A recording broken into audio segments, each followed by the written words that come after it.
Happy Halloween! But your Colts are probably the spookiest thing you are going to encounter all week. And oh yeah, there is a game to actually play this Sunday. We're going to talk about that and a lot more today on Crossover Thursday.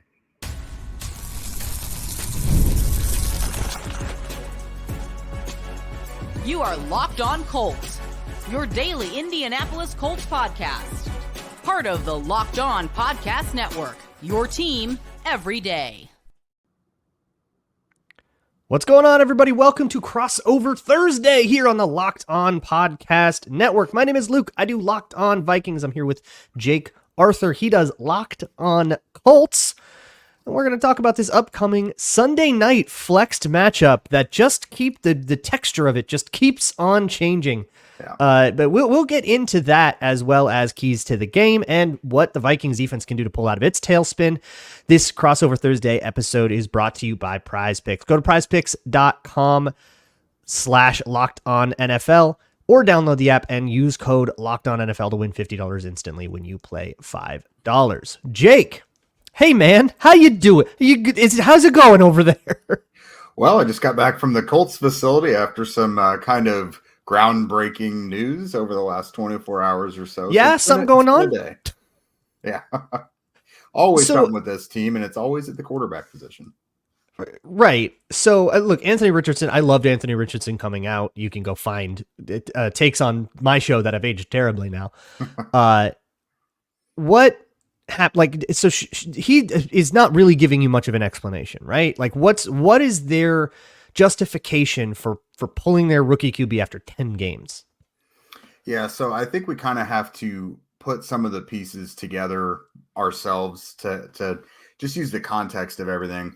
We did talk to Shane Steichen today, and he essentially said, this is an opportunity for Anthony to just kind of, hit pause and, take a breather and, no pun intended, and kind of, figure this thing out and make himself better. Meanwhile, Joe Flacco gives them the best chance to win. And he also, made a comment of, it's up to him. It's his job to make sure, the team knows that he is doing everything he can to put them in the best position to win. So you take Anthony's performance and just how clunky and boomer bust the offense is. You take the tapping out of the game thing the other day, and you take the fact that, the 2.75 games that Joe has played, he outplayed Anthony drastically, and the team the offense was more productive. So everyone has heard, all the former NFL players who are in media now, not a single player has said anything other than it was blasphemous. Anthony as the quarterback taking him out for that play. And he is a very young the tap player. Out was blasphemous. Yes. Yeah. Okay. Now that's not his own teammates saying that, but that's, everybody in NFL media that used to play the game. Former players. Yeah. I mean, that's wild to me. Like, I can't fathom it. No, if I'm a quarterback, you're peeling my corpse off the bottom or off the field, Right. That's every, except Brian Flores, who chimed in. I mean, he was asked about this and he's like, I don't know, man, dude ran around like 20 yards and got hit by a 300-pounder. I get it. Like, and Flores of all people, who is a notorious hard ass, saying that, I think that does carry some weight, but it sounds like you agree with the move. Yes and no. I don't think I would have done it, but if I'm Shane Steichen and I decide to pull this plug and make this decision, if he feared losing the locker room, that they felt he wasn't like holding his quarterback accountable, then I get it. In terms of your long-term development and knowing what you have at quarterback, I don't think I would have done it, because I do like the peaks and valleys were wild with Anthony, but it was just 10 starts. Kind of the deal. And I will say he did not make the jumps you thought he would make this year compared to last year. I thought he was more of a pleasant surprise last year. You saw a lot more chaotic stuff going on this year. Now, with that said, I don't want to call him a scapegoat for this, because again, there's so many things that go into this, but receivers haven't been winning 50-50 balls. They haven't been getting a ton of separation. There have been some outright drops. Communication with Anthony and them hasn't always been great. Some of that was going on with Joe Flacco as well. But I just think the fact that he's a young quarterback who thought the tap out thing was even an option as a quarterback. He didn't take a great deal of accountability for it after the game either. It's just I think a moment for the Colts to be like, okay, we're obviously not going to have this enormous ceiling quarterback out there, but at least with Flacco, you know what you're getting. We can run an offense through that. Like for them, it probably had to be pretty frustrating to not know what they were going to get from the quarterback position week in and week out. You could have these 69-yard bombs for touchdowns, or you could make boneheaded throws. I mean, that's what they bought into, though. Like they knew that, and that's the whole thing. They knew that going in, and so to pull the plug on this 10 games in, there has to be more to it. Like when you find out that it is what it said on the box, yeah. So look, I've actually been fascinated with this. So I've actually been putting out a bunch of my own personal content about it and kind of not the Vikings. So I have actually a video on my Patreon page about this specific, 75 minutes long, about the last two Anthony Richardson games where I think I kind of get it. But I guess to me, do you believe them or agree with them when they say he gives the Colts the best chance to win? Do you think that Flacco gives the Colts the best chance to win? Do you believe that that's the reason? And do you believe that they're even right about that? Because I mean, this dude's like, what, 39, and he's probably in the 20s if you wanted to rank, like in the high 20s if you wanted to rank him on QBs. Does he really give the Colts that much better of a chance to win? Certain matchups, I think so. There were ones like the Titans game, for example, with the defense they had. I said, God, I really think they need Anthony in this one to win. It wound up Joe started that game and won, so I kind of bit it there. But for the Vikings, there are certain matchups where if again I told you earlier, we don't know if Bernard Ryman is starting. That's their left tackle. They have a rookie at right guard as well because Will Fries broke his leg and is out for the year. I mean, Brian Flores is an awesome defensive coordinator. If this defense is really showing its teeth and getting to Joe Flacco in an instant, yeah, you need the guy who can escape pressure and keep the play alive an extra second or two. I mean, it could be a loss either way, but it could be the difference in giving up 6-7 sacks and not being able to do a single thing, or at least connecting on a couple of just big time plays. They've been very hit or miss, but I feel like with Anthony out there, they had so many, long downfield routes and everything. There was no short to intermediate game. The only routine yardage involved in the offense was Jonathan Taylor running it. And when he was out for those few games, it was totally reliant on big plays, it seemed. Yeah, that's what really got me when I flipped it on, was like the quick game was non-functional. It was there. I mean, they did have times where it would be like a stick RPO, or it would be something that's supposed to be like a quick hitter, easy 5 on first down.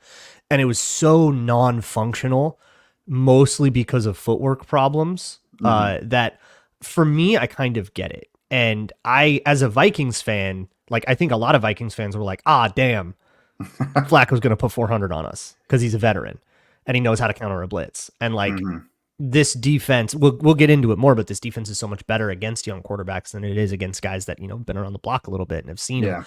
They played against Wink Martindale back in 2015,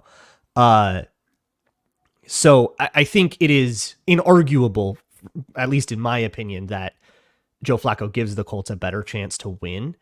And I think to a point, I have to respect Shane Steichen trying to do that. Hey, we're just trying to win the game in front of us, right? And if it's just, whether it's a one game benching to send a message about the tap out, or whether he did say it's not a temporary thing, right? Yeah, no, this is the plan for the rest of the year. Yeah. So it does make sense in a year where, you're kind of on the cusp of AFC playoffs to not, like, you can't have entire pages of your playbook be non-functional because a quarterback can't do it. And does that mean, what the future of Anthony Richardson is now in Indianapolis is something I'm sure you'll talk about a lot on Locked On Colts, and I look forward to listening to it. But on the other side, the Vikings are also having some problems. They're on a 2-game skid right now. Defense is totally in a tailspin. That will be the next thing we dive into.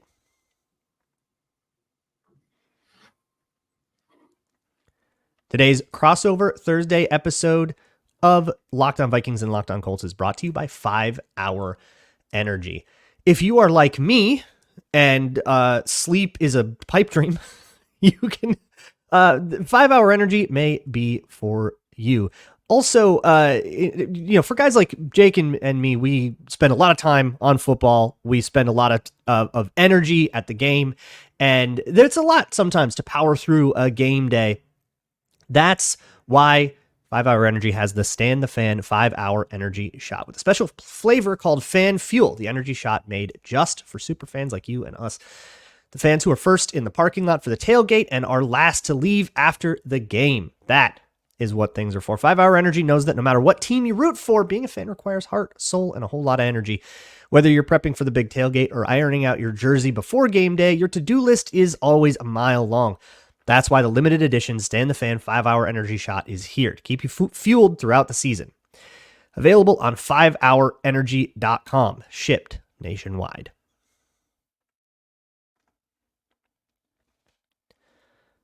Thanks a million for making this crossover Thursday your first listen of the day. And Jake, what do you want to know? I'm here. I'm your guy. Yeah. So let's start with the Vikings offense, of course. I think it's a pretty well-rounded group. It's one where I think Gus Bradley's defenses have been able to take advantage and make plays of offenses with like clear deficiencies, whether it's a young quarterback or they have no receivers or no run game. They've been able to take advantage of that. But he did dial up an awesome game plan last week against Houston. Probably the worst. I mean, CJ Stroud is in a little bit of a slump, but it's the worst game we've seen CJ Stroud play against the Colts. They really confused guys up front with, the stunts and everything. The pass rush was getting after it. I know, like you said, Minnesota's pretty banged up, just traded for Cam Robinson. So I guess the first thing is, how are they against pressure? I mean, because the Colts with DeForest Buckner back, like it's starting to pick back up now. That's probably a problem. Buckner. Okay, so that's something that could go well for the Colts. Yeah, so the offensive line is going to be where you're looking if you're trying to find weak points, right? Obviously, no idea what we're going to get out of the left side now. Cam Robinson, not even sure if he's going to play. And if he's not going to play, I don't know what they do for the game. I would guess that he plays, but they're being coy about it and saying, we hope we can get him to a full practice on Thursday. We'll see. So as of this recording, I don't know, people listening to this might know more than we do, but we're a little bit too early right now. So we'll see if you get that, and who knows what you're going to get from him. He benefited from a lot of quick game in Jacksonville. The Vikings like to be a little bit more long pocket, a little bit more deep drop back, shot play kind of stuff. It's harder for O-line. So we'll see if he gets, we'll see if you can get that kind of same performance. But what I saw in Jacksonville from him was encouraging to me. So I feel okay about it. The interior, though, Ed Ingram has taken some L's. Garrett Bradbury has taken some L's. So if the Colts can get DeForest Buckner isolated on those guys, I think last time we played, DeForest Buckner put some pretty embarrassing reps on tape for those same two guys back in the 2022, the big comeback game. So I think that can be something that, like, if you're Gus Bradley, you're looking at that and going, yeah, let's just run that thing back, because that worked out really well, at least, for most of that game. But the Vikings offense otherwise has been incredibly explosive. The run blocking has been fantastic. Those guys have been a strength in the run. And Aaron Jones, when they have Aaron Jones able to hit the holes that they've blocked up, the run game actually has explosive potential. It's been really efficient. It's been really nice. And then obviously you have this like Sam Darnold phenomenon where he's actually playing pretty good ball, being really aggressive, hitting chunks down the field, obviously Justin Jefferson, and then having two really, really fast guys around him in Jordan Addison and Jalen Naylor to either clear things out or just bust the top off the defense, get a big post route. They've been very good at punishing small mistakes in the secondary. If your safety stays flat-footed for like a little too long, he can hit something over the top of that, and that was turned into that exact thing turned into a 97-yard touchdown against San Francisco, and they've been doing it against good defenses. But I guess I have a question, which is Gus Bradley still like a cover 3 maven? Like, is it still always going to be middle field closed, or have things changed? I still think of him as like a 2013 Seahawk. No, that was still his thing for a bit when he came to the Colts, and he's changed slowly but surely. He's willing to mix things up a little bit more. It really depends on the opponent. He has become more diverse. But when it comes to the passing game for Minnesota, does it look like TJ Hawkinson's going to be back? Yes, he should be back. He's Okay. been activated. He's expected to play. Yeah.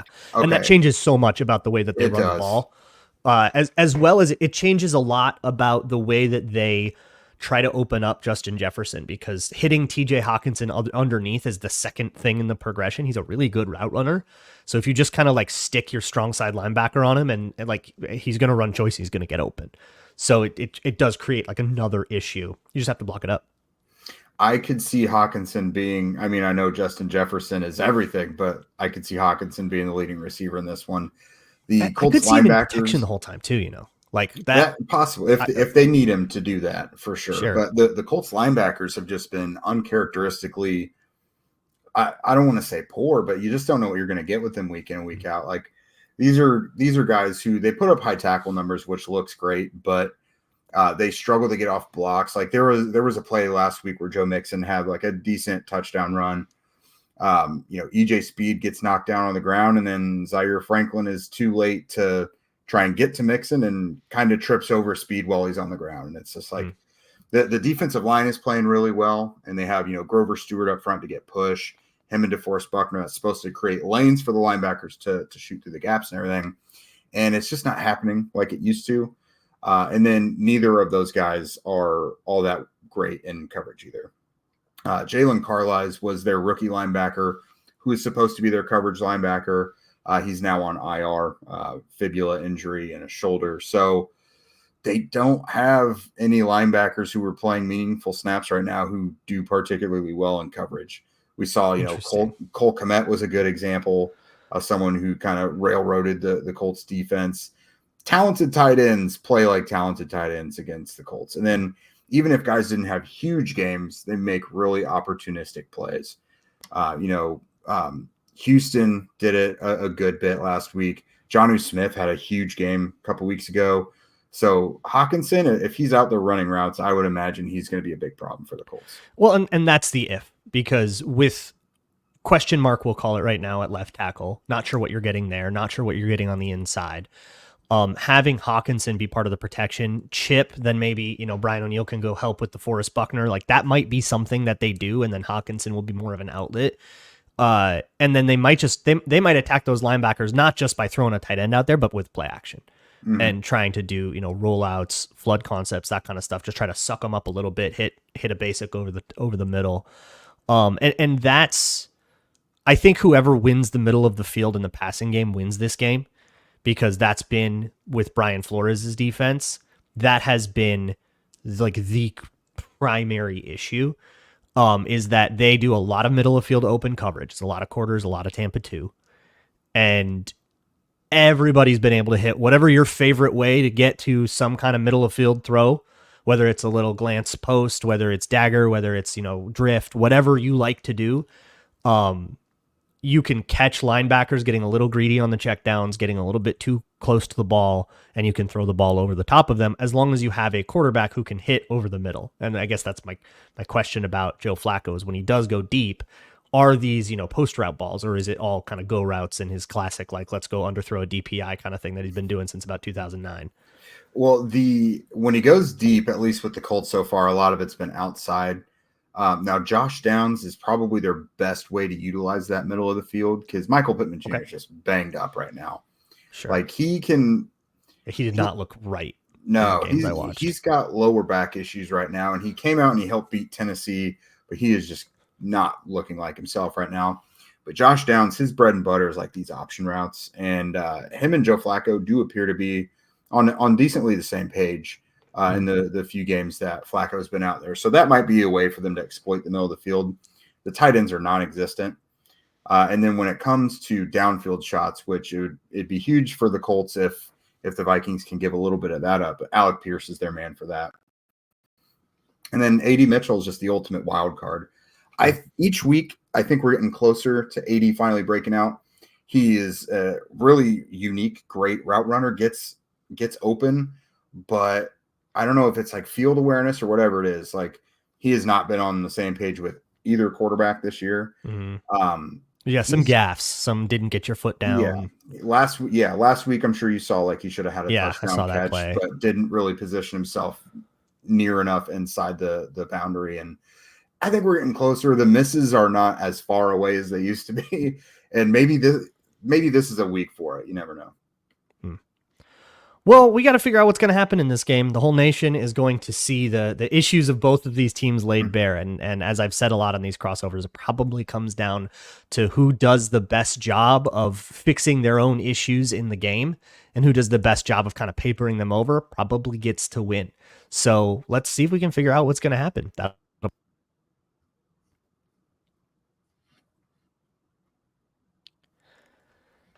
Today's Crossover Thursday episode is brought to you by FanDuel, America's #1 sportsbook. Whether you want to go bet on this game, I think at FanDuel, last I checked, the line was Vikings by 5.5. So if you think that the Vikings can beat that, or maybe if you think the Colts, $5 on it at FanDuel.com, and you can get $150 back in bonus bets if you win. And the FanDuel Sportsbook app gives you everything you need to place live bets on the NFL. So let's say the Vikings get out to a big lead and you think they're going to collapse. You would perhaps have reason to believe that. Boy, we sure have seen some comebacks in this matchup. So if you think something like that could potentially happen, you can go get the FanDuel Sportsbook app. They give you live play-by-play, latest stats, all the up-to-date information you need to make the decision that you want to make. Once again, put down a $5 bet on anything you want, and if you win it, you get $150 in bonus bets. That's 30-1 odds on anything you want. Whether it's 30-1 or minus 1,000, you can get $150 in bonus bets as long as that thing wins. That's at FanDuel.com. Never waste a hunch and make every moment more with FanDuel, official sportsbook partner of the NFL. This episode is also brought to you by Bilt. Earn points by paying rent right now when you go to built.com/lockedonnfl. Bilt is breaking ground as a neighborhood rewards program that hooks you up with points on your rent. Every month, pay your rent and watch the Bilt points roll in. You can use points to jet off on a dream vacation, put them toward a flight or hotel stay with 500 plus airlines and 700,000 plus hotels and properties. You can also use your points to book fitness studio classes, redeem them toward a future rent payment. They're designed to meet your lifestyle.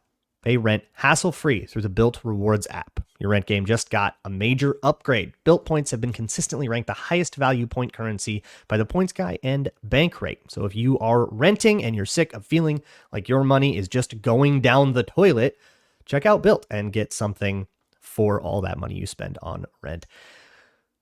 Earn points by paying rent right now when you go to joinbuilt.com/lockedonnfl. That's JOINBILT.com/lockedonnfl. Make sure to use our URL so that they know we sent you. Join built.com/lockedonnfl to start earning points with your rent payments today.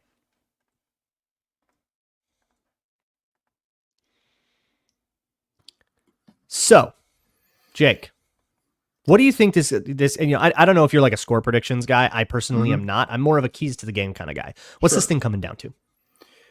So for the Colts, they have been so reliant on the big play, whether it's Joe or Anthony. I'm looking for them to just be like a functional offense that can string a drive together. They get so behind early in the down, in the down and distance. I think they were like 2 of 13 last week on third down because they put themselves in such poor positions. Penalties have been kind of a recent issue. I think they had 6 last week. Obviously, incomplete downfield passes and just this and that. So hit the layups. You would like to see the short and intermediate passing game exist whatsoever. I know Pittman is banged up, but there is a way probably for better him with Flacco than it was. Yeah, because Richardson couldn't execute that stuff. But I feel like right. Flacco can throw stick. Yeah, like keep a drive alive. Like a 5-yard comeback is fine. I think veteran quarterbacks are more willing to just take what the defense gives them. So string a couple positive drives together, get at least, 2 or 3 touchdowns on the board, hopefully, and hope your defense can do enough against this really high-powered Minnesota offense. There's that. Take advantage of your opponent's weaknesses. Like the Colts defensive line is playing at a high level, especially now that DeForest Buckner is back. Dio Dangbo, Laiatu Latu, DeForest Buckner. Kwity Paye. Like, these are all guys who can get after the quarterback or at least make Sam Darnold uncomfortable, move him around. So just that stuff. And then, God, defense in the secondary, like you're facing an uphill battle against these really, really good pass catchers. Just be in the right spots. You're probably going to get beat a fair amount of times. Just be in the right spots. There's a lot there. I think this one comes down. I like the penalties point. The Vikings have had a horrible issue with pre-snap penalties. Yes. It's got nothing to do with the matchup. Sometimes they can't get lined up. It's been really embarrassing. So that they've had, maybe some of that was just Thursday night kind of jittery stuff. It's just, the nature of Thursday night football stuff gets sloppy, but it hasn't just been that. They've also been up against the play clock a bunch. Like their operation from kind of between downs has been really slow and sloppy. So if whichever team can figure that out might have a better shot here. But I do think it's the team that can get out of those long yardage situations. And especially when the Colts have the ball. This is really, I think, how you can tell who's going to win this game, because the Vikings in the last couple games have been phenomenal on first down, dreadful on second down. They'll get you to 2nd and 12 and then let you convert it. And they've actually, in the last 2 games with this defensive meltdown, they haven't even gotten you to 3rd down. I mean, you just drive down the field first, second. And because of that, it's like warping the snap counts of of Dallas Turner, who's a rookie edge who comes in as part of the 3rd down package, is his primary job right now. And because they aren't on 3rd downs, he's not even playing. No. It's like that bad. So if you can get to a 2nd and, let's say there is a pre-snap penalty and it's, Colts 2nd and 15, those are more convertible than you think. Especially with somebody like Flacco, who can just see where the hole is on a defense and you have it. And if you can run a reasonable route, find the hole in the zone, like it ain't that hard. As if the Vikings can't get pressure again, which they absolutely, utterly failed to against a banged up Rams O-line on Thursday night, if they can't find a way to get pressure again, and it's Brian Flores, you have to hurry that process. Otherwise, you're going to be 2nd and 14 will be no problem. We'll throw a 25-yard chunk right over the middle. Whoever can figure that out, if you can start getting out of your 2nd and longs, or we can start not letting you out of your 2nd and longs, I think whoever can figure that out, this one feels like it comes down to that. But as much as the Vikings are favored here, I've seen this season too many times to not look at this and go, oh, the Vikings can lose any game right now. They could probably win any game. I mean, they've beaten teams that are seen right now as Super Bowl contenders, but they can probably lose any game too. Yeah, so just like the same you said with the down and distance, the Colts defense, if you got 3rd and 10, 3rd and 15, they're giving that up too. Really? Likewise, they have been a really good offense at 3rd and 15, but it's like, why are you getting yourself into that hole in the first place? Like, let's not be awesome at 3rd and 15 because it means that's happening to you in the first place. So offensively, Joe is great on 3rd down, so he could get out of those, but just the flip of the coin as well. Like if you guys, it'd be swingy then. Yeah, this could be a really interesting game. It could be a 17-10 game just as easily as it could be 30-27. This feels like 2 really unpredictable teams. Yeah, and it feels to me, I think I said this before the last game, and then it turned out to happen in an extreme case, but it kind of doesn't matter who gets an early lead, I feel like. Yeah. It's swingy enough where if somebody's up 13-0 at the end of the first quarter or something like that, or some nightmare happens and it's 14-0, I don't know if they got 33 in them again, but if that one might be special, but I think if there is if either team jumps out to an early lead because of some random stuff, it does feel like one where absolutely some total snowball meltdown quarter is in the cards for either team. And I don't see this one being 3rd quarter 2-score lead, it's over. I don't see that being the vibe. At least not for, I'll be nervous till 000s. I always am. But it feels like it might be a swingy game with momentum shifts, and even if there is a big lead, you'll have the announcers going, well, they're about to make one more score and they make a game out of it, and then they do. Yeah. Whoever it is.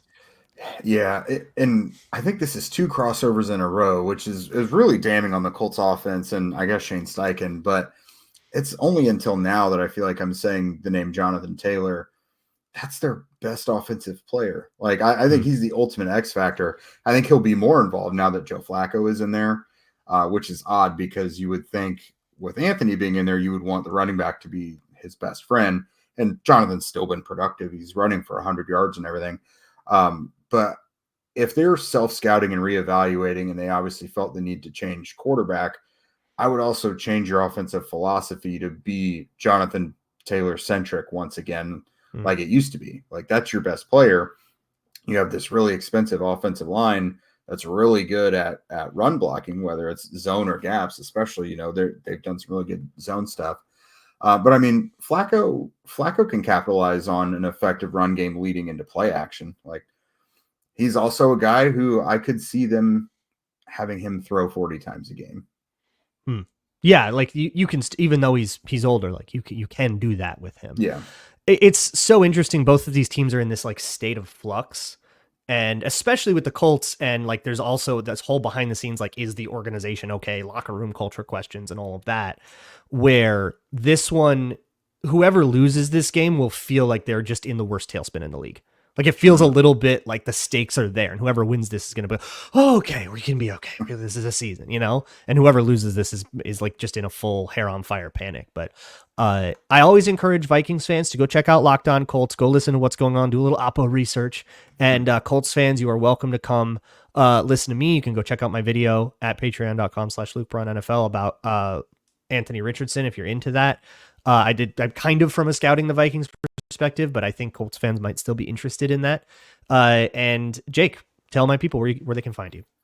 Absolutely. You see me there at Jake Arthur NFL. As far as we go, I'm in the facility each day, so I try and generate as much video and bring to fans what's being said by players and coaches and everything. Today was a very busy day. We talked to Shane Steichen, Anthony Richardson, Joe Flacco. So the Locked On Colts YouTube page, I think, gives you great bang for your buck if you're a Colts fan. And again, if you're a Vikings fan and want to do some recon on the opponent, I think we got what you're looking for. Excellent. Jake, thank you so much. Enjoy the game, absolutely, man. You too.